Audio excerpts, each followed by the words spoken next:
DPA news Marathi, शोध सत्य बातमीचा।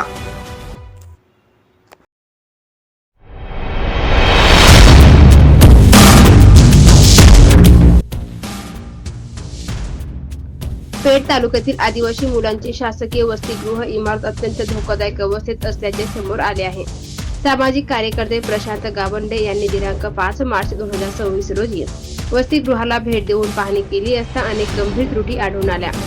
वसतिगृहातील अनेक ठिकाणी स्लॅबचे प्लास्टर पडलेले, भिंती पाण्याने पूर्ण ओलसर, बेड गंजलेले, गाद्या पूर्ण खराब, तसेच विद्यार्थ्यांच्या सुरक्षेसाठी एकही सीसीटीव्ही कॅमेरा नसल्याचे दिसून आले। या परिस्थितीमुळे विद्यार्थ्यांच्या जीवितास धोका निर्माण झाल्याचा आरोप करण्यात आला आहे। या संदर्भात पत्रकार चेतन ठाकरे यांनी वसतिगृहातील गृहपाल यांच्याकडे विचारणा केली असता सदर बाब एकात्मिक आदिवासी विकास प्रकल्प नाशिक कार्यालयाकडे पाठवण्यात आली असून अभियंते पाहणी करून गेले आहेत, मात्र अद्याप कोणतेही दुरुस्तीचे काम सुरू झालेले नाही असे सांगण्यात आले।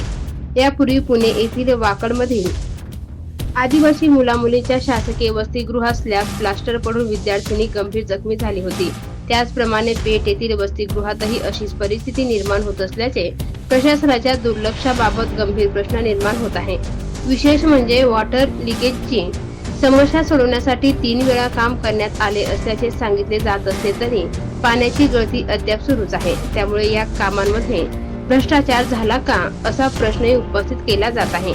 या संदर्भात तात्काळ कार्यवाही करून मार्च महिन्यात संपूर्ण वसतिगृहाची दुरुस्ती करण्यात यावी, अन्यथा विद्यार्थ्यांच्या सुरक्षेसाठी तीव्र आंदोलन छेडण्यात येईल असा इशारा सामाजिक कार्यकर्ते प्रशांत गावंडे, पत्रकार चेतन ठाकरे व विलास गायकवाड यांनी दिला आहे। तसेच लवकरच आयुक्त आदिवासी विकास विभाग, अप्पर आयुक्त आदिवासी विकास विभाग नाशिक तसेच प्रकल्प अधिकारी एकात्मिक आदिवासी विकास प्रकल्प नाशिक यांची भेट घेऊन या संदर्भात निवेदन देण्यात येणार असल्याचे त्यांनी सांगितले आहे। सार्वजनिक बांधकाम आदिवासी विभागाच्या निष्काळजीपणामुळे आदिवासी विद्यार्थ्यांच्या जीवाशी खेळ होत असल्याचे दिसून येत आहे। या गंभीर प्रकरणाकडे आयुक्तांनी स्वतः लक्ष घालून तात्काळ कार्यवाही करावी अशी नागरिकांची म्हणणे आहे। DPA न्यूज साठी प्रतिनिधी गणेश लहामोटे, इगतपुरी।